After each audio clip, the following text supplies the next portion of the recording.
앵커 사상 최대의 국산 무기 프로젝트 한국형 전투기 KF-X가 마무리 조립에 들어간 사진을 SBS가 입수했습니다. 정부가 인도네시아를 배제하고 이 사업을 독자 추진하는 방안을 검토 중인 사실도 확인됐습니다. 김태훈 국방전문기자가 단독 취재했습니다. 기자 비스듬히 치솟은 꼬리 날개, 전투기에 눈에이사 레이더가 탑재될 노즈콘, 그리고 레이더 전파 반사를 최소화하는 스텔스 디자인의 기체. 한국형 전투기 KF-X CJ1호기입니다. 지난해 9월 조립을 시작한 이래 최초로 공개되는 현재 모습입니다. 전체적인 형상이 세계 최고 전투기 미국의 F-22 랩터와 비슷합니다. 김대영 한국국가전략연구원 연구위원 기체 전체가 레이더파를 잘 반사하게끔 반사각 정렬 형상을 가지고 있습니다. 유럽의 유로파이터라든가 라팔보다는 좀 더 높은 수준의 스텔스 성능을 가지지 않을까. 현재는 조종관 장비 설치 작업이 한창입니다. 이달 중 랜딩 기어 즉 이착륙 바퀴를 장착하고 검회색 도색을 하면 KF-X 1호기는 완성됩니다. 1호기는 오는 4월 롤아웃, 즉 공개 행사를 통해 첫 선을 보입니다. 이어 지상시험, 그리고 내년부터 본격적인 비행시험을 한 뒤 2026년까지 개발을 마친다는 계획입니다. 우리 독자 기술로 스텔스 전투기를 보유하게 되는 겁니다.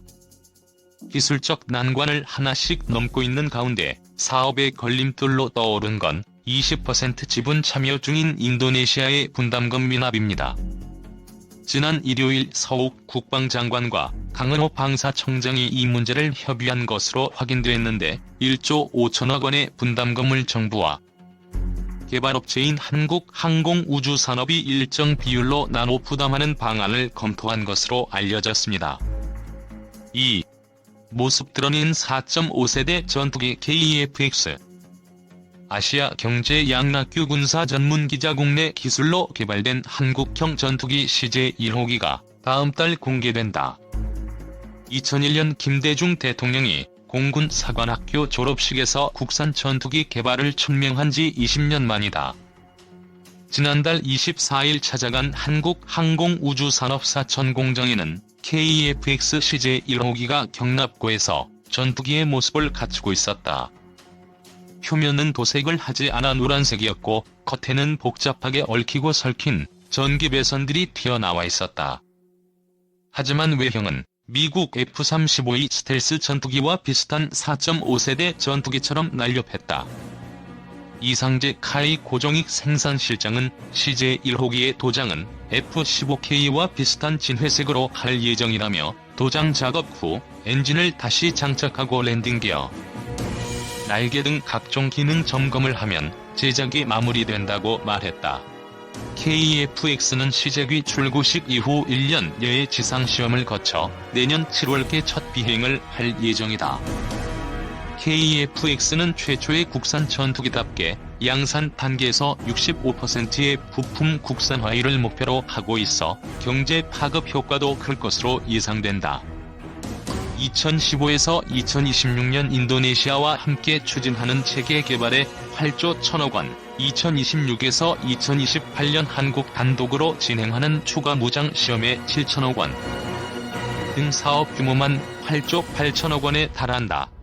이날 국내 기술로 개발한 소형 무장 헬기도 공개됐다. 카이는 LAH와 국내 개발한 무인 항공기를 연동하는 유무인 복합체계를 추진한다는 계획이다. 지상통제소가 UAV를 운영하고 여기서 받은 정보를 LAH에 전달해 헬기 작전 수행에 활용하는 방식이다. LAH는 CJ1에서 3호기로 지난해 12월 잠정 전투용 적합 판정을 받고 후속 시험 평가를 진행하고 있으며 예정대로 내년 8월 전투용 적합 판정을 받게 되면 2023년 체계 개발이 종료된다. 3. 모습 드러낸 KF-X 1호기 인도네시아 배제 선회. 앵커 사상 최대 국산 무기 프로젝트 한국형 전투기 KF-X가 마무리 조립 중인 사진을 저희 취재진이 입수했습니다. 정부가 인도네시아를 배제하고 이 사업을 독자 추진하는 방안을 검토 중인 사실도 확인됐습니다. 김태훈 국방전문기자가 취재했습니다. 기자 비스듬히 치솟은 꼬리 날개, 전투기에 눈에이사 레이더가 탑재될 노즈콘, 그리고 레이더 전파 반사를 최소화하는 스텔스 디자인의 기체. 한국형 전투기 KF-X CJ-1호기입니다. 지난해 9월 조립을 시작한 이래 최초로 공개되는 현재 모습입니다. 전체적인 형상이 세계 최고 전투기 미국의 F-22 랩터와 비슷합니다. 김대영 한국국가전략연구원 연구위원 기체 전체가 레이더파를 잘 반사하게끔 반사각 정렬 형상을 가지고 있습니다. 유럽의 유로파이터라든가 라팔보다는 좀 더 높은 수준의 스텔스 성능을 가지지 않을까. 현재는 조종간 장비 설치 작업이 한창입니다. 이달 중 랜딩 기어, 즉 이착륙 바퀴를 장착하고 검회색 도색을 하면 KF-X 1호기는 완성됩니다. 1호기는 오는 4월 롤아웃, 즉 공개 행사를 통해 첫 선을 보입니다. 이어 지상시험, 그리고 내년부터 본격적인 비행시험을 한 뒤 2026년까지 개발을 마친다는 계획입니다. 우리 독자 기술로 스텔스 전투기를 보유하게 되는 겁니다. 기술적 난관을 하나씩 넘고 있는 가운데 사업의 걸림돌로 떠오른 건 20% 지분 참여 중인 인도네시아의 분담금 미납입니다. 지난 일요일 서욱 국방장관과 강은호 방사청장이 이 문제를 협의한 것으로 확인됐는데 1조 5천억 원의 분담금을 정부와 개발업체인 한국항공우주산업이 일정 비율로 나눠 부담하는 방안을 검토한 것으로 알려졌습니다. 4. 인도네시아 갈팡질팡 한국형 전투기 KF-X와 프랑스 라팔 전투기 스펙 비교. 프랑스 라팔 전투기와 바람나기 직전인 인도네시아 KF-X 사업은 우리 공군의 노후 전투기인 F-4, F-5를 대체하고 2020년 이후 미래 전장 환경에 적합한 성능을 갖춘 한국형 전투기를 개발하는 사업으로 한국이 개발을 주도하고 인도네시아와 해외 선진 항공기술업체가 참여하는 형태인 국제 공동개발이다. 8조 6천억 예산을 들여 전투기 개발하는데 인도네시아는 전체 사업비의 20%인 1조 7천억 원을 투자하고 시제기 일대와 기술 자료를 이전받은 뒤 차세대 전투기 48대를 인도네시아에서 현지 생산할 계획이었다. 하지만 2017년부터 인도네시아는 경제 사정이 어렵다며 분납금을 미루더니 12월 기준 연체금이 6천억 원 가까이 된다. 더군다나 2018년에는 인도네시아의 부담률 5% 축소 등 재협상을 요구해 18.8%로 하향 조정까지 했다. 기술은 빼가고 돈은 주지 않으니 우리로선 인도네시아의 태도가 마음에 들 리가 없다.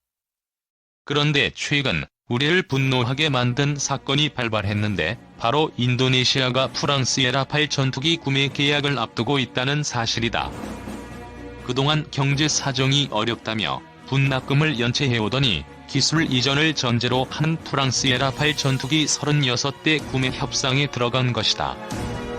이와 같은 사건이 더 당황스러운 이유는 불과 9월에만 해도 KF-X 사업이 안정적인 순항을 보이자 인도네시아에서 당시 미납금 5천억 원을 일시 지급하겠다고 언론에 보도한 바가 있기 때문이다.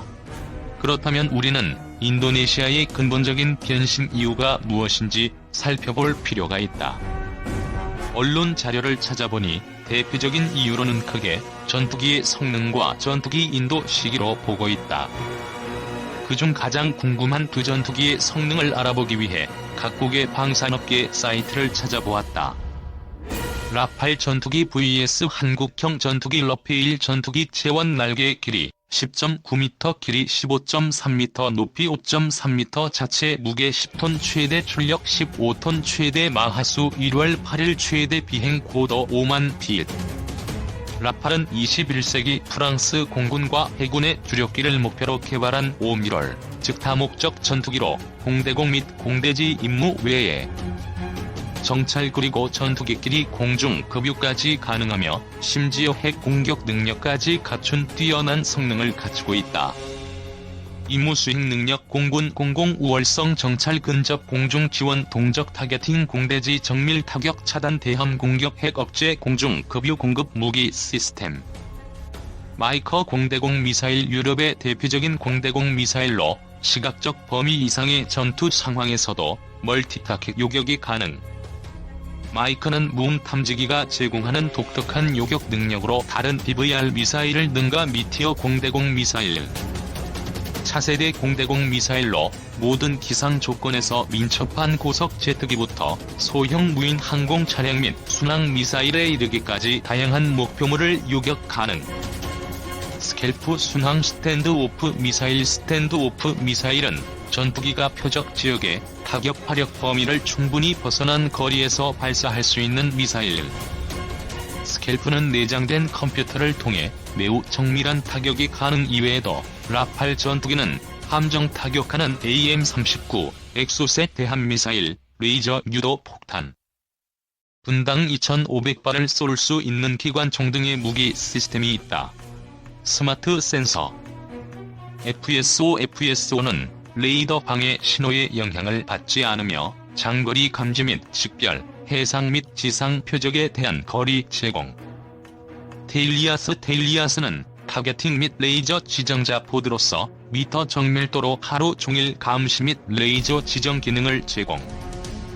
레이저 유도 무기를 스탠드오프 범위와 고도에서 전달 가능. 테일리아스 보드 센서는 중파 적외선 대역에서 작동하며 고해상도 차세대 TV 센서의 연결. 기존의 모든 레이저 유도 무기와 상호 운용이 가능. 다중 센서 데이터 융합. 1. 통합된 트랙 파일을 설정하고 센서에서 제공하는 기본 정보를 수정. 2. 모든 센서에서 수신된 트랙 정보를 공유하여 파장 주파수, 관련 전장, 각도 및 거리 해상도 등과 관련된 개별 센서 제한 극복. 3. 통합된 트랙의 신뢰 수준을 평가하고 중복된 트랙 기호를 억제하며 디스플레이를 정리. 위 세 가지 단계를 거쳐 라플 전투기의 다중 센서 데이터 융합을 구현하여 조종사의 상황 인식을 향상시킨다.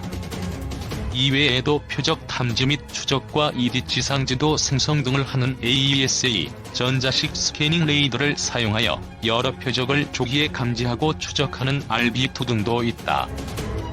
한국형 전투기 KF-X는 한국 공군 전력 유지 및 미래 전장 운용 성능을 갖춘 항공기로 향상된 생존성과 연합 합동작전, 후속 지원 시스템, 공중우세 확보 및 지상 정밀 타격 수행이 가능한 다목적 전투기다. 장착 시스템 AESA 레이더 및 최신 항전 장비 10개 무장 하드포인트 최신 정밀 유도무기 첨단 기술 적용한 군수 지원 체계. KF-X에는 제한된 스텔스 기능이 장착될 것으로 알려져 있는데 레이더 반사 면적을 줄일 수 있는 형상으로 제작돼 정레이더의 탐지율을 낮췄다. 라팔 전투기 또한 제한된 스텔스 기능을 갖추고 있다. 무기 시스템으로는 단거리 공대공 미사일인 독일제 IRIS-T, 중거리 공대공 미사일이 탑재되며 유도장치 기능을 갖춰 지상 정밀 폭격이 가능한 BLU-109 레이저 유도 폭탄 등의 공대지 미사일도 탑재된다. 라팔 전투기와 같이 공중급유 장치도 설계돼 있어 장시간, 장거리 작전에도 가능하다. 이외에도 전투기 4대 핵심이라 불리는 시스템을 갖추고 있다. 하단 블로그 참조할 것. 짧게 프랑스의 라팔 전투기와 한국형 전투기 스펙을 비교해보았다. 라팔 전투기의 상세 스펙은 더 많이 있지만 몇 가지 간추려 요약한 것이고 KF-X는 아직 개발 중인 단계로 신뢰성 있는 정보가 부족한 것이 사실이라. 정확한 비교 분석이 조심스러워 한국 항공우주산업이 제시한 내용만을 소개하였다. 소개된 내용을 얕게 본다면 무기 시스템에 있어 라팔 전투기와 같이 유럽에서 제조된 미사일을 사용하는 것을 보아 무기 성능은 라팔 전투기와 겹치는 부분이 많을 것으로 보인다. 현재 상황으로 보았을 때 만약 두 전투기의 스펙이 비슷하다면 인도네시아 입장으로서는 라팔 전투기가 더 끌리는 것은 사실이다. 위에서 말했듯이 전투기 스펙을 제외하고 전투기 인도 시기가 프랑스 쪽이 훨씬 빠르기 때문이다. 또한 라팔 전투기는 이미 개발이 오래전 끝난 상태고 IS 군사시설 공습 등으로 성능도 입증되어 여러 국가에 이미 수출하고 있는 상황이다. 더군다나 기술 이전까지 이번 계약 조건에 들어가 있으니 인도네시아 입장으로선 모험보다는 안정적인 선택할 가능성이 크다.